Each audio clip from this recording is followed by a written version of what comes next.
Hey guys, it's Kevin Kreider. More than just muscle. I wanted to do a little mini vlog, or actually just an episode, on throwing out the scale. First of all, we as a culture measure way too much on success on what the scale says. Now, the scale can be a little deceiving because there's two things that could happen. One, you weigh yourself every day, and every day you're going to change in weight by 1 or 2 pounds just because of the food that you might be taking in the day before. So for instance, or the water intake. So for instance, if you have lots of carbohydrates, you are going to weigh more because carbohydrates hold on to 2 to 3 molecules and grams of water, and then you just get a little bit heavier, and it's just water weight. And sodium too. So sodium will hold on to water weight and also flush it out if you have it in large amounts. But usually if you have lots of sodium too, and let's just say you are weighing yourself the next day, you're going to look and feel heavier. Now, why am I throwing out my scale today? I used to love the scale. I used to weigh myself every week. And the problem is I would see my success on what the scale is. And I decided I was going to stop weighing myself because I wanted to go by intuition. I wanted to go by how I look and felt. And I wanted to go by what I see in the mirror. And I don't want to be obsessed with the scale because the scale can lie. There's times when I'm like 183, but I feel and look so good. And then I get into my head, I'm like, oh, the scale. And the thing is, it used to help me. It was a tool. It was a successful tool in the beginning of a fat loss journey or muscle building, so I could tell if I was eating enough every week. And the thing is, I would only weigh myself once a week.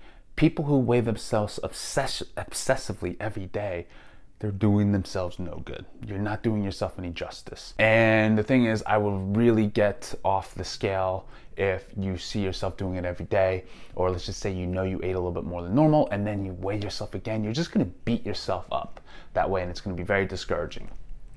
Now, I'm gonna throw away the next scale. What's the next scale? Food measuring. I'm done with food measuring because I can get very obsessive by measuring out every single gram, every single ounce of food, chicken, and carbohydrates. And that's not healthy either. It's very good in the beginning because you get to look and see the food and the portion sizes, and it teaches your eye. It teaches your intuition to learn how to measure out food by looking at it then, and you'll get an estimate. You're not gonna be exact, but it's an estimate. And you don't have to be obsessive about it. Get to your goal first. Get to your goal body, get to your goal weight, and then start looking at the food and using intuition. And I am going to start doing more of intuitive eating and intuitive measuring by just looking at things and just knowing what I'm getting into my body. And also too, just using MyFitnessPal will also help, especially when I go out to eat a little bit more, and that's just gonna be a lot more effective for my mental psyche and to save myself time as well. And that's why I'm throwing out the scale. I'm just not gonna use it anymore for a long period of time until I'm ready again. Maybe I'll compete, and it's really important for me to do that. I pretty much know how to eat to get ready for a photo shoot or anything like that. So I'm just gonna use my intuition from this point on. Intuitive eating isn't created overnight. It's intuition. It's something that we need to grow and learn. And I really do recommend using a scale in the beginning because it'll give your eyeball a vision of what food and the amount of food looks like. You will be surprised how much fat and how many more carbs you're eating because you don't know portion sizes. I had a client one time. She showed me how much she thought a tablespoon or 2 tablespoons of peanut butter was. And then we measured it out, and it was literally double.